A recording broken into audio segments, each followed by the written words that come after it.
Assalamualaikum warahmatullahi wabarakatuh.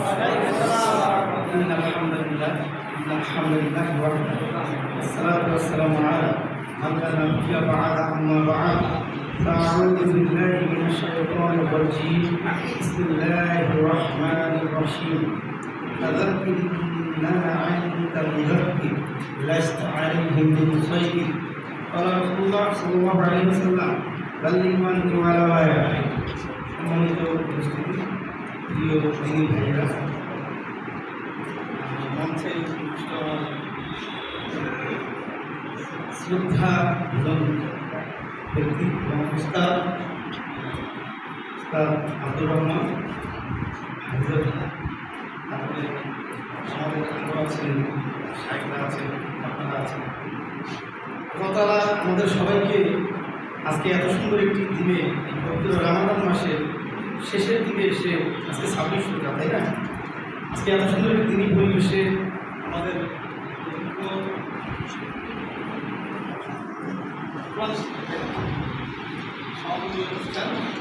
তো এখানে আমাকে কিছু কথা বলার যে সুযোগ দেওয়া হয়েছে, আমি এই নগণ্য মানুষকে আল্লাহ তাআলা এত বড় সুযোগ দিয়েছেন।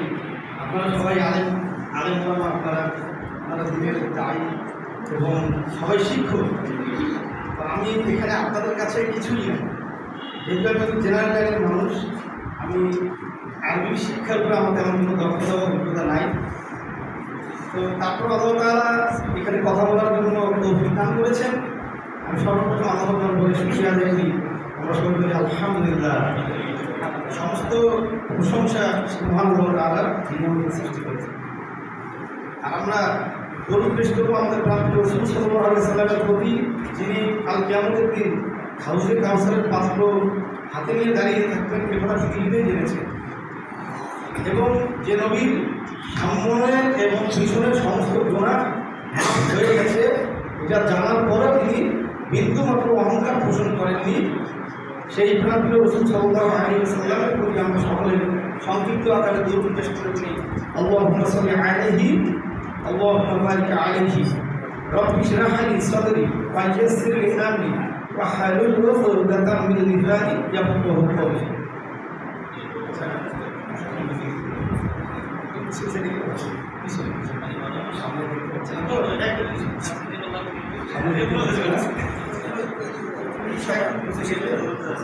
আমি এখানে বেশি সময় নেব না, আমাকে একটা সময় দেওয়া হয়েছে। তো আপনারা সবাই আপনাদের যে কোরআন শিক্ষা বা ধর্মীয় যে জ্ঞানে দিয়া, সে তার ধারের কাছে আমার নেই। আমি মাদ্রাসার দোরগোড়ায়ও কখনো যাইনি। বা আলহামদুলিল্লাহ আল্লাহ তাআলা এখন আমাদের দিনের খেদমত করাচ্ছেন। আমি এই মাদ্রাসার সহকারী শিক্ষক হিসেবে আছি। আর আমি যে কথাটি বলবো সেটি হলো, আমি করোনার আগ পর্যন্ত কোরআন জানতাম না। আমি জীবনে গান বাজনা এগুলোই ব্যস্ত ছিলাম। হয়তো অনেকে জানেন, অনেকে জানেন না। আমি বিভিন্ন জায়গায় গান বাজনা করে বেরোতাম, ঢাকার সব জায়গায় বিভিন্ন ডিস্ট্রিক্টে যেতাম। তো আমার কাজই ছিল আগে এটা। আমি রসুলিয়া পড়াশোনা করছি কারমাইকেল কলেজ থেকে। তো এখন আল্লাহ তাআলা আমাকে সব কিছু বাদ দিয়ে অনেক কিছু দেখালেন। দেখার পরে মনে হলো যে না, আসলে ধর্মীয় কিছু করা দরকার। তো এখন আল্লাহ তাআলা আমাকে দিনের ব্যাপারে নিয়ে আসছিলেন। আল্লাহ তাআলার হিকমত, আল্লাহ তাআলার রহমত। তো যে কথাটা বলবো, আমি করোনা পর্যন্ত কোরআন পড়তেই যেতাম। করোনা পর্যন্ত আমি কোরআন কখনো পড়তেই যেতাম না। তো 23 সাল পর্যন্ত পাওয়া যায়। 23 সাল পর্যন্ত আমি কখনো কোরআন পড়ি, কম বেশি হতে পারে না। তো এখন আমি কোরআন মোটামুটি 30তম পড়ার আমার হয়ে গেছে। চেষ্টা করছি, শেষের দিক থেকে শুরু করেছি। তো আমার উস্তাদ কিন্তু আমাদের আব্দুর রহমান আমাকে পড়া কষ্ট করে পড়াচ্ছেন। তারপরে আরেকজন উস্তাদ আছেন আমার নজরুল ইসলাম সাহেব, উনি তো আমার উস্তাদ। উনি আমাকে কিন্তু ধৈর্য ধরে তিলাওয়াত শেখাচ্ছেন। আমার সব ভুল হতে পারে। আব্দুল ওয়াদুদ বিন আবু তালিব হাফিজাহুল্লাহ, উনি আমাকে খুব কষ্ট করে প্রতিদিন ফজরের পরে 2 ঘন্টা করে সময় দেন। তারপরে আমার উস্তাদ তো আছেন আমাদের মাদ্রাসার প্রিন্সিপাল শামসুল হক সালামি হাফিজাহুল্লাহ, উনিও আমাকে শেখাচ্ছেন। মাসলা মাসাইলগুলো শিখছি। তো আমি যে কথাটা বলবো, যে কোরআন এমন একটি কিতাব, এই আমার কাছে মনে, আমার ব্যক্তিগত অভিজ্ঞতা, আমার ফিলিংস থেকে আমি বলছি যে কোরআনকে আমার আগে মনে হতো যে আমি মুসলমান, এজন্যই আমি কোরআনকে শ্রেষ্ঠ কিতাব বলছি। বলছি আর ইসলাম সর্বশ্রেষ্ঠ ধর্ম বলছি। তা আমার কাছে মনে হতো, আমার ব্যক্তিগত ফিলিংসটা বলছি, এই আলোচনা আমি কোথাও করি নাই, আমি এই আলোচনা কোথাও করি না, আমার ব্যক্তিগত অভিজ্ঞতা আপনাদের সাথে শুধু শেয়ার করছি। আমার কাছে মনে হতো একটা সমাজে কোরআন, আমি মুসলমান এই জন্যই কোরআনকে আমি শ্রেষ্ঠ ধর্ম বলছি। খ্রিস্টানরা তাদের বাইবেলকে শ্রেষ্ঠ ধর্ম বলে, হিন্দুরা গীতাকে শ্রেষ্ঠ ধর্ম বলে, তাই না?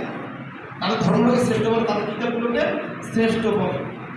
তো গত কয়েকদিন ধরে আমি যখন কোরআন পড়ছি, আগে থেকে পড়ছি, স্টাডি করছি, করার পর যত আয়াতগুলো জানছি, যত পড়ছি, তত মনে হচ্ছে যে না, ইসলাম আসলে এমনি শ্রেষ্ঠ ধর্ম হয়নি। ইসলাম এমনি শ্রেষ্ঠ ধর্ম হয়নি। ইসলাম শ্রেষ্ঠ ধর্ম হওয়ার লক্ষ লক্ষ কারণ আছে।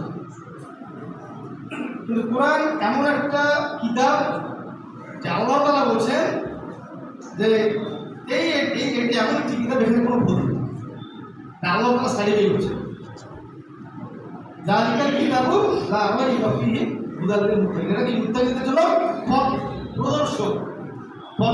আমরা জানি পবিত্র রমাদান মাসে আসলেই আমাদের একটা আয়াত তেলাওয়াত করা হয় যে ইয়া আইয়ুহাল্লাযীনা আমানু কুতিবা আলাইকুমুস সিয়ামু কামা কুতিবা আলাল লাযীনা মিন ক্বাবলিকুম লাআল্লাকুম তাত্তাকুন।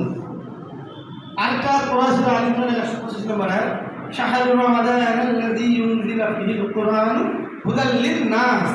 এখানে কিন্তু হুদাল লিল মুত্তাকিন বলেন না, হুদাল লিন-নাস মানে মানুষের জন্য এটা হেদায়েতের একটা পথ, হেদায়েতের কিছু বাণী। বাইয়িনাতিন মিনাল হুদা, এটা মানে কি হেদায়েতের এই বাণীগুলো আল্লাহ তাআলা দিয়েছেন কোরআনের মধ্যে, তাই না? এরপরে তো ফুরকান মানে সত্য এবং মিথ্যা পার্থক্যকারী। এই কোরআনের আয়াতগুলো দিয়ে আমি সত্য এবং মিথ্যাকে প্রতিপন্ন করবো এবং এগুলোকে আমরা ডিসটেন্স তৈরি করবো, কোনটা সত্য কোনটা মিথ্যা। তো আমাদের এই সমাজটা দেখেন, সমাজ ব্যবস্থা এমন হয়ে গেছে যে আজকে ইহুদি খ্রিস্টানরা আমাদেরকে বিপদগামী করছে, আমাদেরকে পথভ্রষ্ট করছে।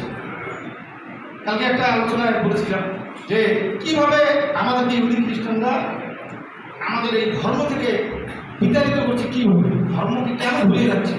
এই যে গান, মিউজিক কেন হারাম, মিউজিক তো হারাম, মিউজিক আসলে কেন হারাম? আপনারা তো আসলে গান শুনেন না, আপনারা হয়তো বলতে পারবেন না। আমার ব্যক্তিগত অভিজ্ঞতা থেকে বলি, মিউজিক শুধু মিউজিকের জন্য হারাম না, গান শুধু গানের জন্য হারাম না। গান যখন কেউ শুনে তখন একটা সেভাবের গায়, এই মিউজিক আল্লাহকে ভুলে যায়। যখন কেউ হেডফোন কানে দেয় অথবা মিউজিক শুনে, দেখবেন বিয়েবাড়িতে যখন মিউজিক বাজানো হয়, এই মিউজিকগুলো হয় কি তখন আল্লাহকে ভুলে যায়, তখন তাদের অশ্লীলতার ব্যায়ামনা ছড়াছড়ি শুরু হয়ে যায়।